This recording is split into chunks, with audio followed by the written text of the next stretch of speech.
It's Jo, founder of the Ladies Working Dog Group. Are you feeling stuck with your Gundog training? Trust me, you're not alone, and that's exactly why you need to be here. Every week, we're bringing you the best tips and hacks to make training your Gundog easy peasy. We'll keep it straightforward, no fuss, just actionable guidance that you can put straight to use. So let's get started. Hello, and welcome to a special Christmas episode of Found It, Fetched It. This week, we're going to be talking all about surviving Christmas with your Gundog. I'm sure lots of you are already thinking, how am I going to cope with the people coming around, the friends and the dog? And we're here to help you. On today's podcast with me are the amazing LWDG group experts, Samantha, Thorneycroft-Taylor and Claire Denia. How are we both today, ladies? Hello, Jo. I'm very well, thank you. I have got the Christmas lurgy, which who hasn't had the Christmas lurgy? But it's great to be here with you today. Hi guys, yeah, I'm well. A little bit chilly today, but looking forward to discussing Christmas and how best to survive it with our canine companions. It is one of those things where I think everybody starts to have a minor nervous breakdown. It might even be a major nervous breakdown in some homes. But like literally, the dogs will quite happily walk around your home every day or wherever. Suddenly there's all this extra stuff, isn't it? There's people, there's presents, there's boxes, there's just frigging everything. There's food on the side, there's food like on the table. It's just madness. So why do you think it is that then the dog in that environment becomes this sort of extra challenge for the owners, even though the dog's always been there? I think it's for some people, you're so wrapped up with everyday life throughout the year. And then it approaches Christmas and you suddenly realise that if you've got a dog that lives in the home, a gun dog that lives in the home, and they have, maybe you don't often get lots of visitors around your house. Maybe when you do get visitors, it's just one or two, or maybe you live rurally, so your dog doesn't see many people. And all of a sudden, a couple of days before Christmas, you're thinking, oh no, what am I going to do with the dog? The dog's going to go stir crazy. And all this panic sets in because you've just not really thought about it in advance and thought, what can I do to help my dog be prepared for this? And like you said, as well as the people, it's the added pressure of decorations, which your dog might want to retrieve, Christmas presents, are they safe if your dog was to pick them up, food on the table. There's just so many elements. And I think so often people get just before Christmas and think, oh no, I've not prepared. Sam? I think exactly that. And the one that comes to me that as soon as I think about having dogs in the house at Christmas, and neither of you have said it yet, is we bring a tree inside. And for a lot of dogs, they pee up trees. And so you think you bring the outside in, and then you've got a dog that's, oh, brilliant, thanks, you've brought my pee post inside the house. I haven't got to go outside. And again, combined with the fact that we cover the tree in decorations that, like you said, Claire, they want to retrieve. We have loads and loads of visitors coming. It's a really enjoyable but highly stressful time because we're trying to keep an eye on, is the turkey cooking? We often get up earlier to put the turkey in the oven because they take forever to cook. So we've started the dog's day really early. And we might have children bouncing around the house. We've got relatives that we haven't seen for ages. We might have some elderly relatives coming as well. So we've got everything from the dog going, okay, you woke me up early, when am I going to get my walk, to you've brought the outside in. There's loads of scrummy treats on the coffee table so that all these visitors, be them young or old, can have a nibble on. And it does create this slightly panicked environment in a lot of houses. It is the time of year, I think, where I go, oh, I love that kennel outside in the garden, and I'm like, out. And I do feel for them, I really do. Like, they've done nothing wrong, but I almost have to eliminate them from the chaos in order to protect them. Because let's start with some of the simple things, like visitors and excitement. So like the doorbell goes because loads of people who don't come to your house every day and just walk in can suddenly come visit you because it's like a free for all. So let's start with that. What do we do when the dogs are like, who's that now? Okay, so the first thing is the doorbell is one of the things we can prepare our dogs for during the year. This is the one where even if you don't get lots of visitors, you can get your dog virtually desensitized to the sound of the doorbell or the knocking of the door. Even if you haven't got those visitors coming regularly, you can still do the work with actually teaching the dog how you would like it to behave when people are coming to the door.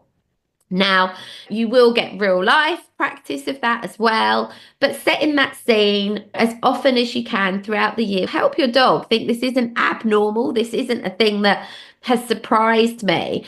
Because if you don't do the training and the only time your doorbell goes, it is a visitor, and let's just say those visitors walk in and they're so excited to see your dog and you're trying really hard to keep the dog calm, and the visitors are saying, it's fine, I haven't seen him for ages, he can come over for a cuddle, undoing all of your good work. So the more practice you can do with no visitors of how you would like that behavior to be, or with staged visitors, people that you've actually enlisted to do, this is the role I would like you to take to prepare your dogs. Otherwise, your dog will start to think that when they hear that doorbell, yay, it's for me, it's the most exciting thing. Obviously, on the flip side of that, you've got some dogs that will actually find that quite upsetting. They might be anxious about visitors coming into your home. But I think for the majority of dogs, it's usually overexcitement or literally just like that, woo, someone's here bark. Sam? Exactly that. And I think actually, certainly in my house, coming up to Christmas is a really good time that you can prepare for people knocking on the door, because you've got delivery parcels coming all the time. Nearly every day, there's someone dropping off another present for someone else that you've ordered. And so you can, in that respect, you've got the middle ground between your staged practice where there aren't any visitors and where there are hordes of people coming in the house, because the delivery person for me is like that mid bit. There is actually a person at the door, but they're not coming in. So it's that halfway. I need you to not react to the person at the door. And it's equally a really good opportunity for me to say, when there is someone at the door, the behavior I want you to do is this. And we quite often say that. It's all well and good saying, no, I don't want you to bark, I don't want you to rush over, but we do have to fill that void and make sure we do tell the dog what is required in that moment. And for me, that's okay, there's someone at the door, so now I want you to go on your bed and just sit there calmly, because that delivery person isn't coming into your house handing over loads of gifts and cuddles and everything. It's not too overwhelming for most dogs. So that, I think, is a really good place to start the practicing. Moving on from like visitors and excitement, let's talk about food hazards, because it's everywhere, isn't it? Like, you're almost encouraged to put out as much bad, sugary, cholesterol products as possible everywhere in your house, and then expect the dogs not to be like interested in it. It is an incredibly difficult thing to manage, because there are so many things that they can't eat, like chocolate, like mince pies, like you don't want them stealing the turkey. What can we do around like food hazards and food control? This, for me, is where you need a good and solid and reliable leave command, and like a preconditioned response from your dog. In an ideal world, your dog knows when food is put down, it's not allowed it, it's never allowed it, it never has been allowed it. So whilst there is a lot more food and a lot more temptation, you can give them a head start. Whereas if you are inclined to, I don't know, maybe curl up on the sofa of an evening throughout the year and have a slice of pizza and then throw your dog the crust, then you've led them down the garden path of, you get to eat my food. So that makes it much, much more tempting for the dog to go, oh, do you know what? I've seen that nice little sausage roll on the side, and I think I might just go and jump the gun and help myself to that one. So if you're able to have that, the solid leave, so that if they look as if they are thinking about moving towards the food, you can give them direction that says, not on your Nelly. But also they know, by and large, human food is not for them. That, for me, makes it really helpful and much easier when you're busy on Christmas Day. Claire? Yeah, 100% agree with that. Having a really solid leave command and teaching your dog. So we have certain rules. So whether we're eating our dinner on our laps in the living room because we're watching a movie or we're at the table in the kitchen, our dogs know they're never going to get scraps from the table or from the plate. What they do know, however, is when we've finished eating, if they go to their beds, they will get one of their treats for being good and for not pestering or begging us. So, from that perspective, we're teaching the dogs you're not having this, but if you're polite and have good manners, you'll get something that you're allowed. Now, on the other side of that, I think sometimes we work with dogs that are opportunists. All dogs are opportunists, let's face it. But you get the sneaky dogs, the ones that wait for you to not be looking. So you might have a really well trained leave command, but when your back is turned, that dog might take its chance. So for me, this is where teaching your dogs that counter surfing is off the table, behaviors that are not allowed. So we have to create that, and we have to teach the dog that even when we're not there, because otherwise you could be in a situation where you've put these snacks out for your guests, and all the while you're there, your dog won't touch them. But the minute you've left, that's it. The dog is then, this is now mine. So teaching our dog throughout the year how you want them to behave, that stealing things is not acceptable, is all part of the process. So for people who are listening to this today and thinking, oh my God, I haven't done any of the doorbell work and I haven't done any of the food control. Obviously, these are things you can work on for the next event that's going on in your life. But there are things that we can do now, isn't it? So if you know your dog is going to behave like that, we can make sure we, as much as we can, not lock food away, but we know where the dog is in relation to the food. Yeah, this is where a crate trained dog or where using a baby gate to have a segregated area can just be really useful. It's a management tool. So, yeah, until you've done the training required, absolutely use these things to your benefit. Sam? I think exactly that. I was going to say this is where management potentially comes in to help alongside your future training. So I wouldn't want to use management as a permanent answer. Like you say, if you're listening to this and you're going, oh, I haven't got time now to put the foundations in to teach all this pre-Christmas, then things like having a dog that can go in a crate, can go on a bed in another room, and or can go in a bed in that room, but foods that are either going to be hugely enticing to your dog or are dangerous for your dog, you make sure that you put them somewhere that's out of reach. So if you've got like a ledge above your fireplace, for example, and you know that you can put the mince pies up there because the dog can't reach or can't easily reach up there, then that certainly buys you a bit of time in the management. If you think that your big, strong, burly Labrador might be inclined to try and go up on its hind legs and reach it, that buys you a couple of seconds, or you'll hear a bit of noise that you can then jump in, not literally jump in, but jump in with a leave or a no or an off, and then further your management by removing your dog from that situation. Claire? I was just going to say, Labradors are a nightmare for counter surfing and being sneaky about it. They really are.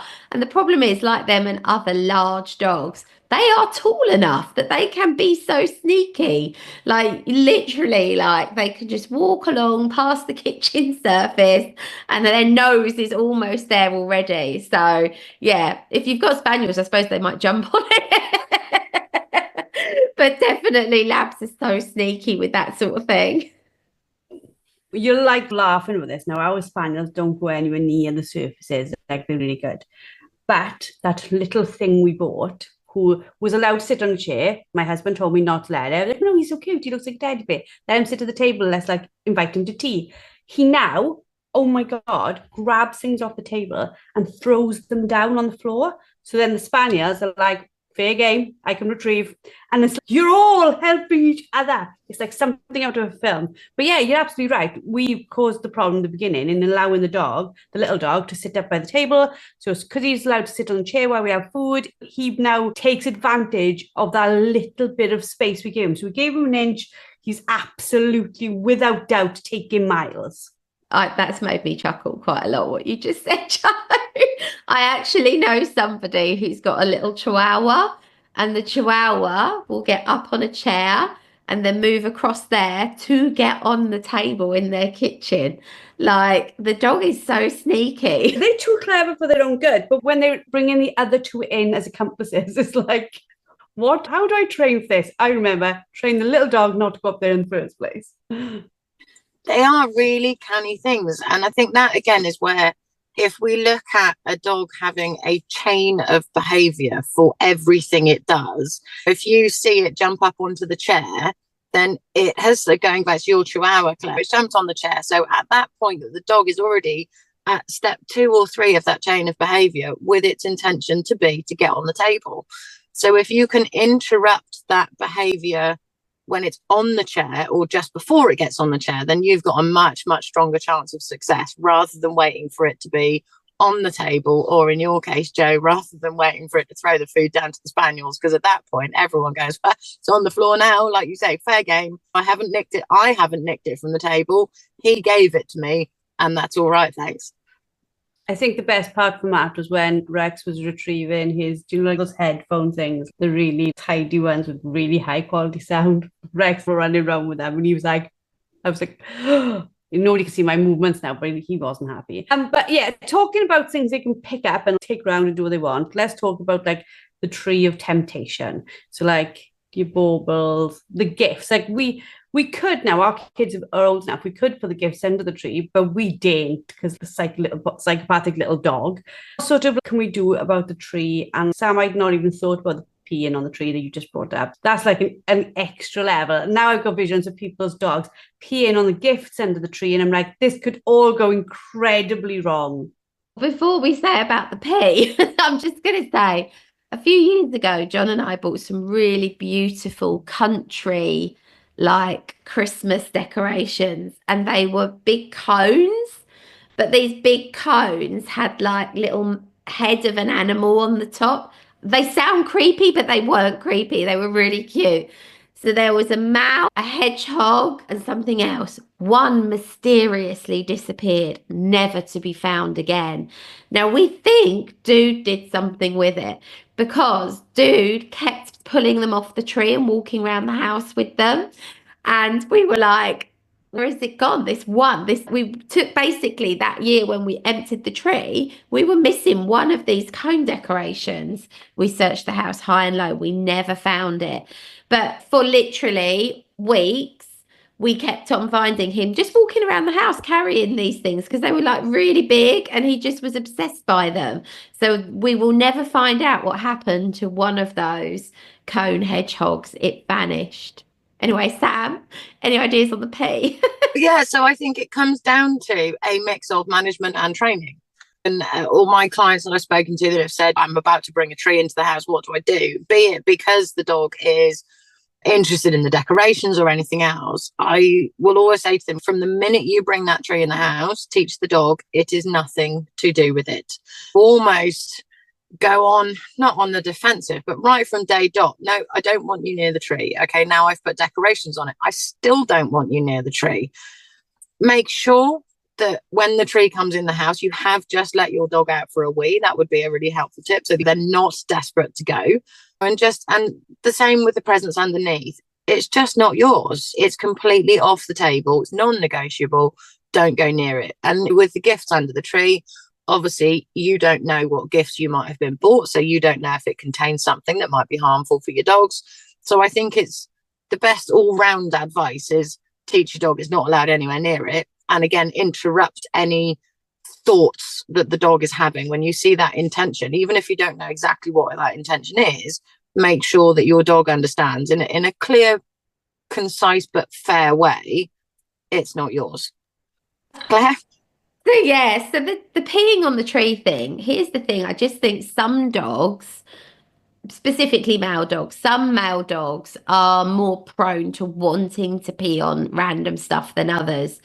And one of the things I think really helps is if you teach your dog that it can't just pee up anything it likes outdoors as well. Because in my training field, we've got a retrieving run for working with dogs that need to be in a contained area to retrieve. Otherwise, they might decide that they can like literally lap the whole field. Not so good. And we've also got posts where people stand with where their water bowl is in between their exercises. Now, I don't want people's dogs peeing up my equipment because it has to then go in my car. And like people think I'm being like really weird. And I'm like, please don't let your dog pee on the equipment in the field. I know it's on a field now, but when I have to transport it around, it goes in my car to be moved around. So I don't want things. So if you can set the mentality with your dog that you don't just pee up everything that stands straight. Like we joke on the field, there's these little plants, weeds, I don't know what they are. Somebody told me once and I've forgotten. And they like stand up, and the amount of male dogs that think that's a pee post just because it's standing taller than the other things around it. So I just say to people, if you've got a dog that likes to pee on things, you've got to be really strict about this and be like, you pee when I give you permission to pee on your free time. You don't just pee up everything we're walking past. Like, I know a dog who will pee on every car tire that it passes down the street. And I said to the owner, like, someone's going to get really mad at you one day. They're going to walk out of their house. They're going to see your dog cock its leg up their car, and they're not going to be happy with you. So I think, firstly, dogs shouldn't be peeing in the house. But secondly, if we can set those boundaries and those parameters about not everything is for you to pee on anyway, we stand a much better chance of not having them pee on the Christmas tree. Do you know what's the worst though? Is when people's dogs pee on people. Do you Oh, yeah. Down? I think, and they're like, oh, sorry. And I'm like, no, there's some way. It's just, no, don't pee on my wellies. Don't pee on my back if I'm sitting on the floor. Just don't freaking pee on people. It's like a simple thing. And we keep in this festive, but it goes back to the same thing, isn't it? You teach them what is okay to wee on. Yeah, absolutely. We don't want them peeing on Nanny when she turns up Christmas Day, do you? That would just be a disaster. Yeah, and it's also teaching them to pee on command or to toilet on command. That can be really helpful because you've got that, like you said, Claire, you've taught them the boundaries. You can't just do it everywhere. There are appropriate places, but also you can weigh it in their favour. If you say to them, you walk up to somewhere that is allowed and you then tell them, because again, you've preconditioned this, okay, this is your chance now, take it or forget it for a bit, then that can help stack the odds in your favour, basically. And Jo, what you were saying about peeing on people's backs when they're sat on the picnic and everything, it comes down to manners, which leads into self-control and impulse control. Just be able to contain yourself until we're in an appropriate area. And I've told you that you can do this now, which then, like Claire said, lays the groundwork for don't walk in the house and have a pee up the tree. Yeah, because it goes back to, and before we have the argument, oh, they're just a dog. The reality is we are just like animals ourselves, yet we can go to the toilet in a set place. We don't allow our children to run around peeing on people's backs, so we can stop our dogs. So that argument has no sort of space. And like you said, you can train it right from the beginning. Like when you're sort of toilet training them, you can train them the we command. I do exactly that, and I use like reverse pairing for it. So I wait until my puppy is going to the toilet and then I start adding in the command. And I'm sure you guys do as well, but I find it really useful if I mid-lesson, or not mid-lesson, between lessons, and I know I've got 5 minutes and I've got a couple of dogs in my car, then I can get them out and go, I need you to go to the toilet because then you've got to get back in while I do this next lesson. I don't need them running around for 20 minutes going, oh, it's playtime, what are we doing? And forgetting that they need to pee. I need them to get out, do a job and get back in so I know they're going to be comfortable. So right from day dot, they've had that training that when I say that, they've got to take that opportunity. Claire? Yeah, that's exactly the same as what we do, Sam, exactly the same process. And I think it's just worth people bearing in mind when you've got a young dog, they can be so easily distracted when you're trying to get them to toilet.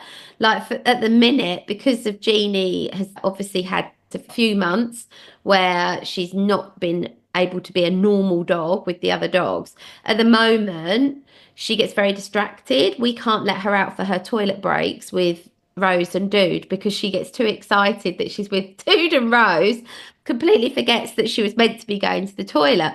So she gets let out with them, they toilet, I put then back in, and then she goes, oh yeah, I was supposed to be toileting, wasn't I? And then she'll go and have a wee and a poo. And it's, if they'd been out there, I'm telling you now, she would have forgotten. That's what she should have been doing. So I think it's always just thinking about these things, thinking about what's the dog thinking, what mindset the dog is in.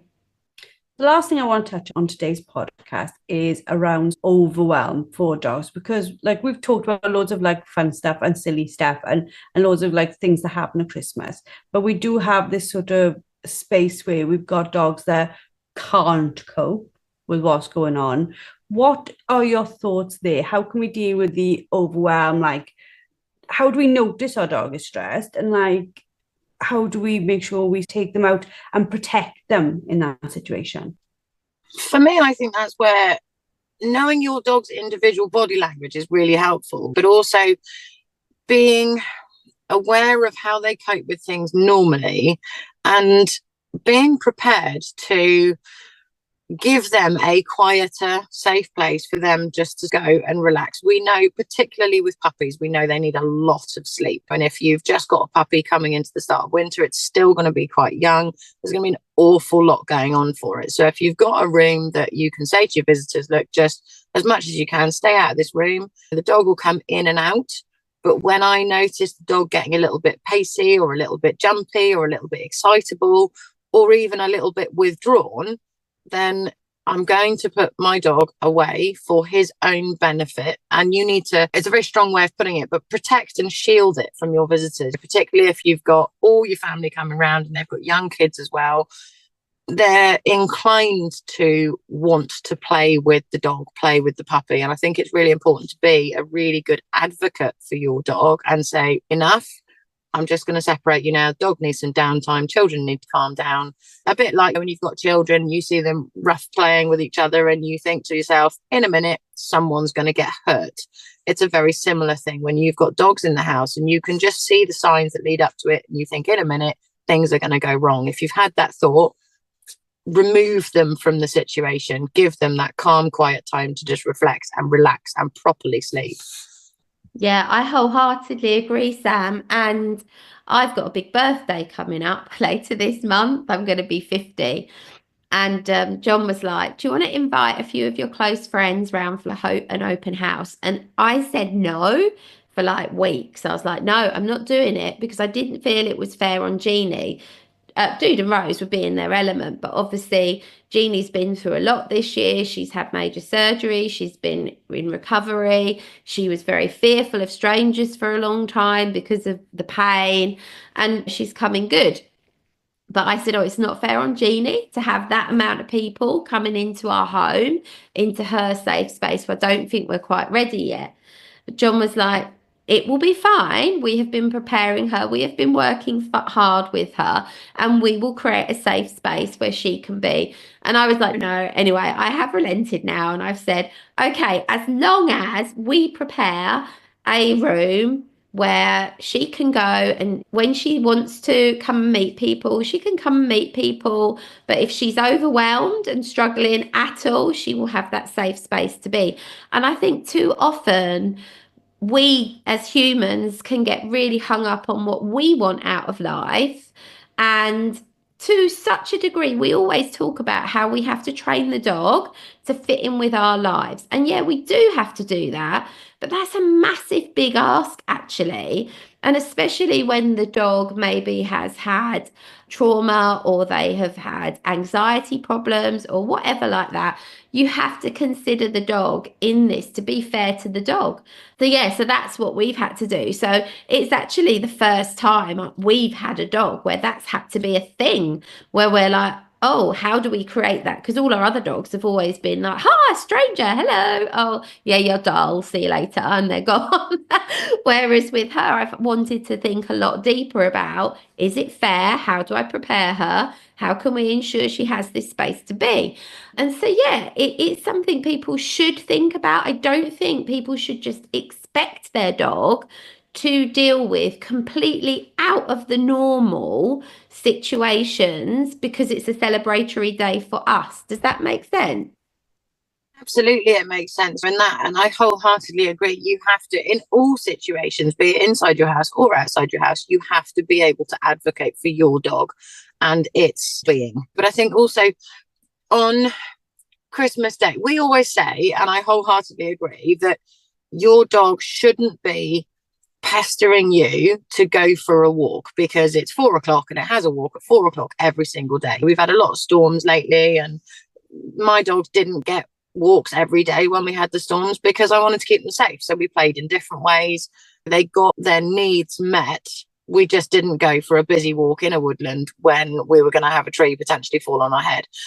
But to that end, I think on Christmas Day, there is a lot going on. And so if you can find time, even if it's just a short little stroll around the block, that you can almost, if your dog is struggling with it and is struggling to relax, that you can go, do you know what, I'm just going to take you out of the situation for 5 or 10 minutes and just spend a little bit of me dog time, calming it down, giving it some mental stimulation and giving it some things to think about that then can help it or better prepare it to come home and rest. Or if you've got time to take it out for a walk and do some fun stuff with it before your guests arrive, then it's already mentally satiated and it's more tired and it's more ready to go to bed and rest when they all turn up.